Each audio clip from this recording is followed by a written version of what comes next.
3. Cornell komandası ilə oyunda zədə aldım. Cornell Universiteti, İngiliscə Cornell Universiteti, Sarmaşıq Liqasına daxil olan universitetlərdən biri. 1865-ci ildə yaradılmış bu universitet New York ştatının İtaka şəhərində yerləşir. Əslində, günah özümdə idi. Qızışıb böyük səhvə yol verdim. Onların mərkəz hücumçusunu lənətə gəlmiş Kanuk adlandırdım. Kanuk, Kanadalıların Amerikada ləqəbidir. Unutdum ki, Cornell komandasının 4 oyunçusu Kanadalılardır. Hamısı da vətənpərvər olmaqla yanaşı yekəpər şeydilər və qulaqları çox iti eşidir. Məni yaxşıca əzişdirməkləri bir yana, hələ cəzalandırıldım da. Özü də adi qaydada yox. Dava saldığım üçün 5 dəqiqəliyə meydançadan çıxarıldım. Görəydiniz hakimin qərarı radio ilə elan olunanda, Cornell azarkeşləri necə toy bayram edirdilər. Tribunalarda bizim azarkeşlər çox deyildilər. Sarmaşıq Liqasının çempionu titulunu kimin qazanacağı bu oyunun nəticəsindən asılı idi. Amma durub Harvarddan, cəhənnəmin bu başına, New York ştatının İtaka şəhərinə gəlmək, adamdan vaxt, pul və həvəs istəyirdi. 5 dəqiqə.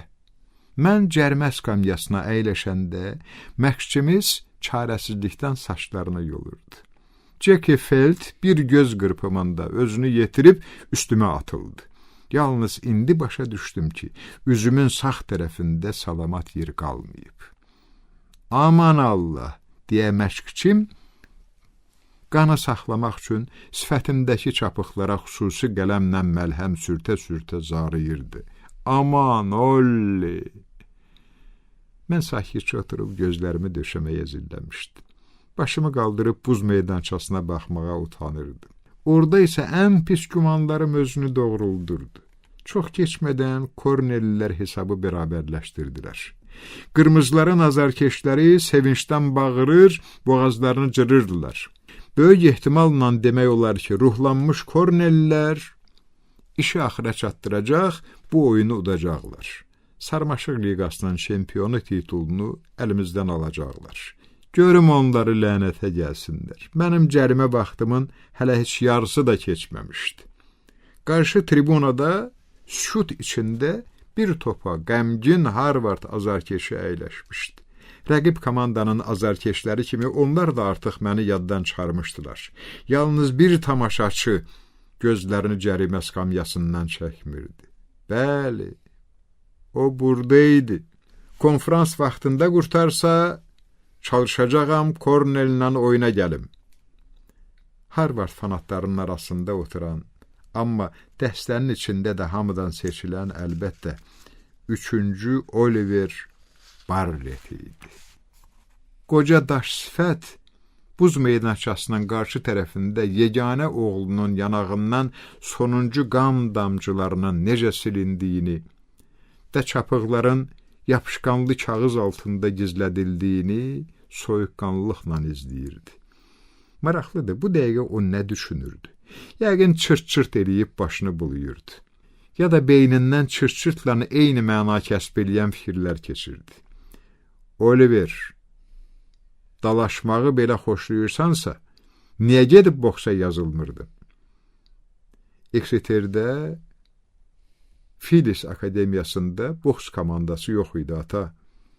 Yaxşı, amma mən yəqin ki, daha sənin hokkey oyununa baxmağa gəlməyəcəyəm.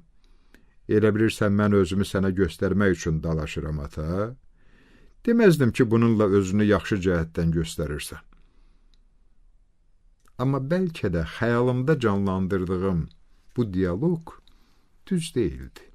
Heç kim, heç vaxt onun beynindəki fikirləri düzgün oxuduğunu söyləyə bilməz. 3-cü Oliver Bartlett ayaq tutub yeriyən, nadir hallardasa hətta danışan Raşmor dağıdır. Əsl daş sifətdir. Raşmor, Amerika Birləşmiş Ştatlarının Cənubi Dakota ştatında Black Hills massivində məşhur dağ. Bu dağda qranit suxur üzərində 4 Amerika Birləşmiş Ştatları prezidentinin George Washington'un, Thomas Jefferson'un, Theodore Roosevelt'in və Abraham Lincoln'un bareliyevləri yonulub. Bəlkə də bu anda daş sifət ən çox gördüyü işlə məşğul idi. Özü-özünü kənardan vurğunluqla seyr edirdi. Hamınız mənə baxın. Bu axşam İtakaya Harvarddan cəmi 5-10 tamaşaçı gələ bilir. Mən də onların arasındayam. Mən 3-cü Oliver Barrett, bir neçə bankın sahibi və ümumiyyətlə işi başından aşan nəhəng biznes adamı.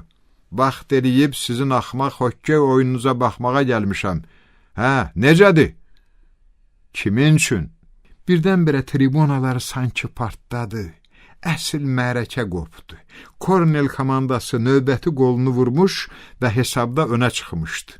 Mənimsə hələ 2 dəqiqə cərimə baxdım qalırdı. David Johnston lap yaxınlığımdan keçdi. Hirsindən sifəti qıpqırmızı qızarmışdı. Heç üzümə də baxmadı. Deyəsən axı onun gözlərində yaş gördüm. Olmaya ağlayırdı.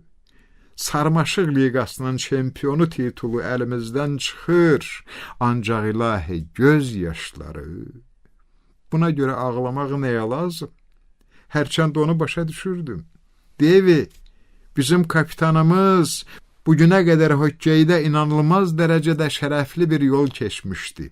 7 ildə oynayırdı, heç vaxtda, istər məktəbdə, istər kollecdə uduzan tərəf olmamışdı. Devi universitetdə bir növ canlı əfsanəyə çevrilmişdi. O artıq sonuncu kurs tələbəsi idi. Bu oyun isə onun üçün axırıncı mühüm oyun idi. Və biz həmin oyunu 3-6 hesabı ilə uduzduq. Oyundan sonra rentgen müəyyən etdi ki, sınan sümüyüm yoxdur. Cornell'in Richard Selzer adlı həkimi yanağıma 12 tikiş qoydu. Jackie Felt əməliyyat otağında ora-bura vurnuxur, mənim düzgün qidalanmadığımdan həkimə şikayət eləyir, dönə-dönə təkrarlayırdı ki, vaxtında kifayət qədər dəniz duzu həbi qəbul eləsəydim, indi zədələrim belə ağır olmazdı. Selzer isə Jackin sicilləməsini qulaq ardına vurur, göz orbitinin aşağı divarının tibbi termindir. Möcüzə nəticəsində salamat qaldığını mənə başa salmağa çalışır və qəti tapşırırdı ki, bir həftə məşqlərə getməyim. Çünki mənim vəziyyətimdə bu ən müdrik addım olardı. Mən ona təşəkkürümü bildirdim. Həkim otağı tərk etdi. Felt isə düzgün qidalanmağın faydası barədə yeni mülahizələrini bölüşmək məqsədi ilə onun ardınca çıxdı. Tək qaldığıma sevindim. Yaralı yanağıma su vurmadan ehtiyatla duş qəbul elədim. Nabakayının təsiri yavaş-yavaş keçirdi. Amma mən ağrı hiss etməyə başladığıma sevinirdim.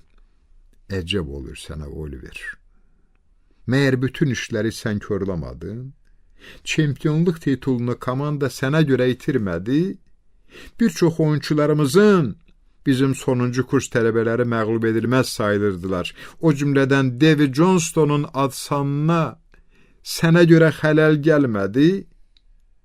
Ola bilsin bütün bu uğursuzluqların günahkarı təkcə mən deyildim.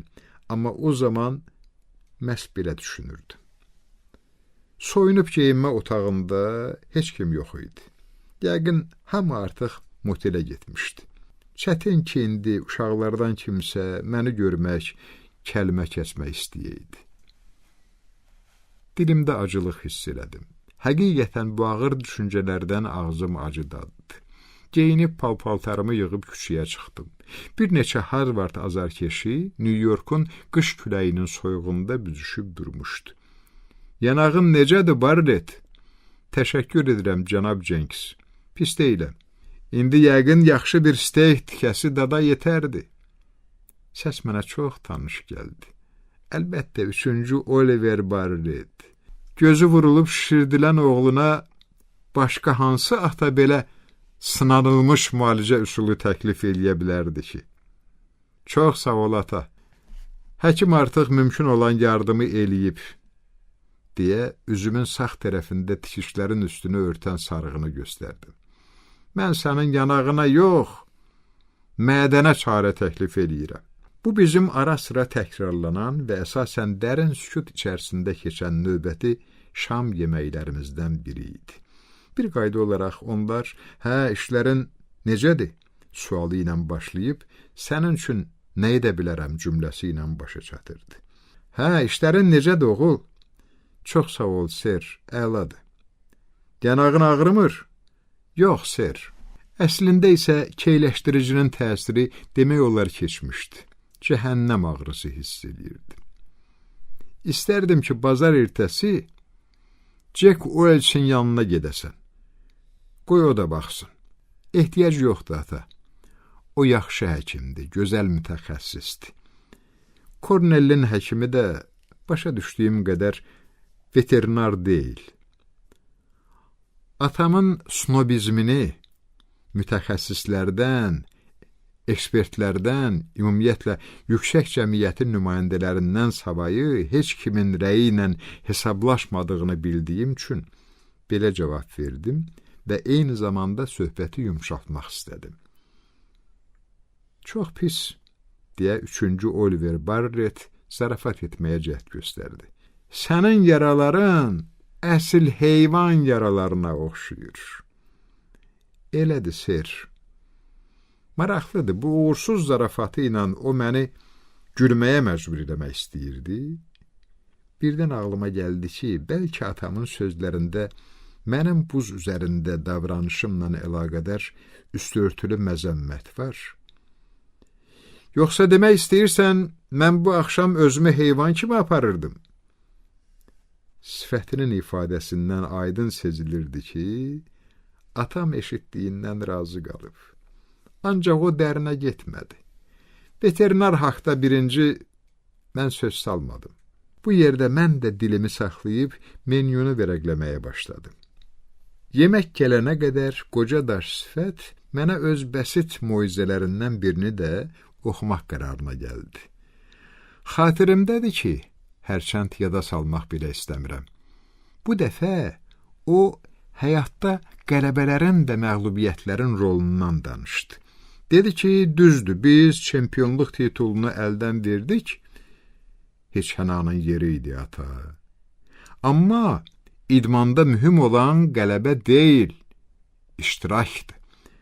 Onun bu mülahizəsi Olimpiya oyunlarının devizinə çox oxşadı və mən hiss elədim ki, atam Sarmaşıq Liqasının çempionu kimi xırda titulların əhəmiyyətsizliyi barədə növbəti mövzuya keçmək üçün zəmin hazırlayır. Amma mən Olimpiya şüarlarından yeni statlar dinləmək həvəsində deyildim. Ona görə də əvvəlcədən hazır saxladığım cavabımı "Elədir, ser" verib sustum. Biz sürətlə ənənəvi mövzularımızı təkrarlayıb başa vurduq və qoca daş sifətin sevimli mövzusu mənim planlarım üzərində dayandıq. De görüm, Oliver, hüquq məktəbindən hələ bir səsləmir çıxmayıb. Harvard Hüquq Məktəbi.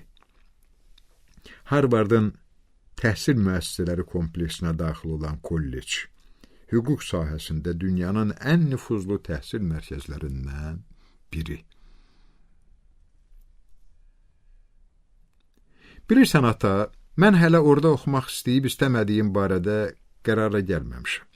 Məni daha çox maraqlandıran odur ki, hüquq məktəbində sənin barəndə bir qərara gəliblər ya yox?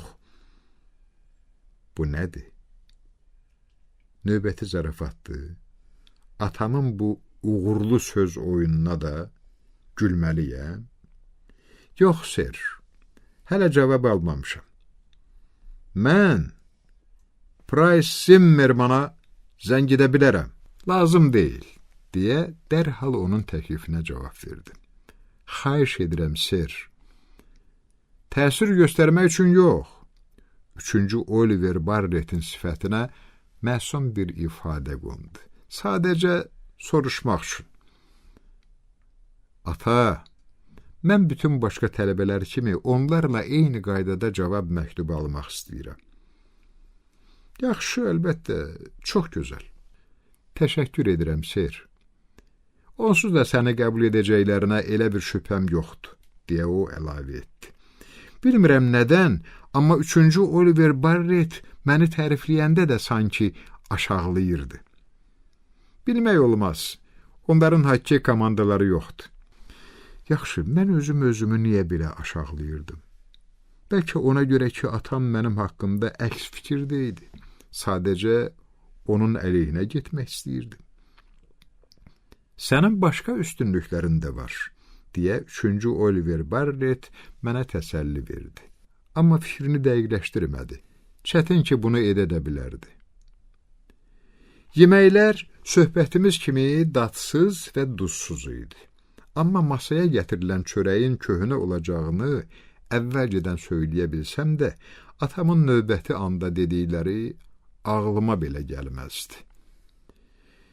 Bir də ki, istənilən halda sülh korpusu var. Gözlənilmədən atam mətləbə dəxli olmayan bir söz işlətdi. Sülh korpusu Amerikada 1961-ci ildə yaradılmış humanitar təşkilat. Bu təşkilat ağır ehtiyac içində olan ölkələrə yardım göstərmək üçün könüllülər göndərir. Başa düşmədim, o rəy bildirirdi, yoxsa sual verirdi. Ser? Yəni düşünürəm ki, sülh korpusu gözəl təşkilatdır. Elə deyilmi? Əlbəttə, deyə təsdiqlədim. Heç şübhəsiz, müharibə korpusundan 1000 qat yaxşıdır.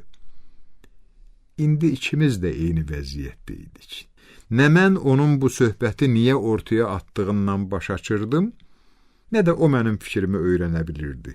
Bəlkə atam bunu elə-belə diyalogumuzu davam etdirmək xatirinə demişdi. Bəlkə dünyada baş verənlərdən, hökumət proqramlarından danışmaq üçün növbəti mövzuya keçid edirdi. Yox, mən bir anlığa unutdum ki, bizim söhbətimizin yeganə mühüm mövzusu mənim planlarımdır.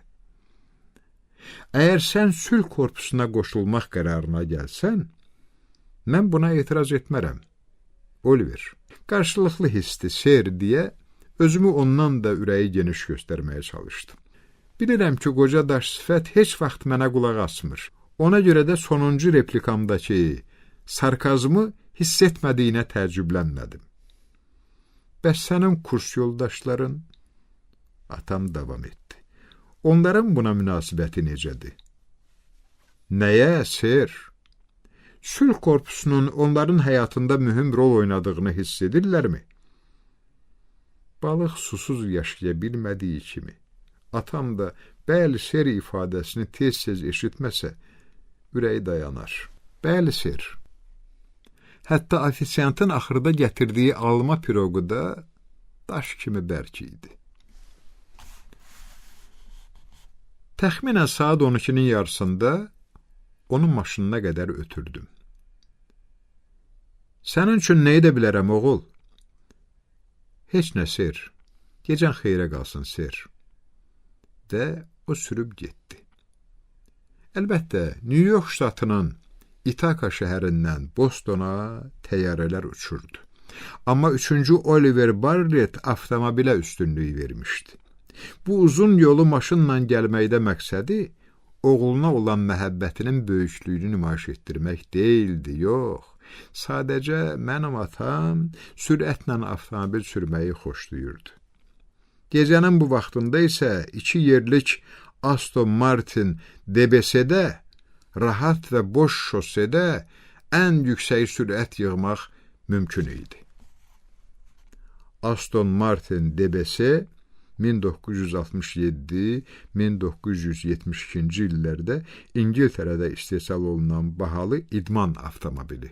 Heç şübhəsiz 3-cü Oliver Barrett ötən il biz Kornel komandasını darmadağın edib sarmaşıq liqasının çempionu olandan sonra İtaka-Boston yolunda qoyduğu şəxsi rekordunu təzələməyə hazırlaşırdı. Çünki o, maşına oturanda saata baxdığını gördüm. Motelə qayıdıb Jenniyə zəng etdi. Bu zəng həmin axşamdan mənə qalan yeganə xoş təəssürat oldu. Oyun vaxtı dava haqqında hər şeyi detallarına qədər Jenniyə danışdım. Təkcə bu davanın casus bellisini dəqiq demədim. Casus belli. Hərfi mənada müharibə hadisəsi, hərbi toqquşma, Roma hüququnda müharibə elan etmək üçün formal səbəb, bəhanə.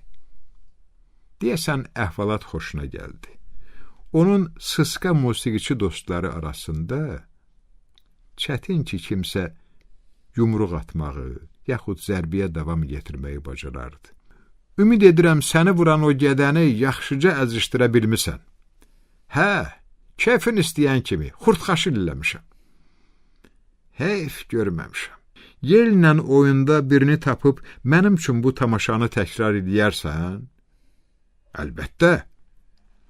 Yel Universiteti. Sarmaşıq liqasına daxil olan nüfuzlu özəl universitet. Harvard və Princeton universitetləri ilə birlikdə böyük üçlük təşkil edir. Mən güldüm. O həyatı bütün adilikləri və qəribəlikləri ilə birgə sevirdi, birgə sevirdi, birgə sevirdi.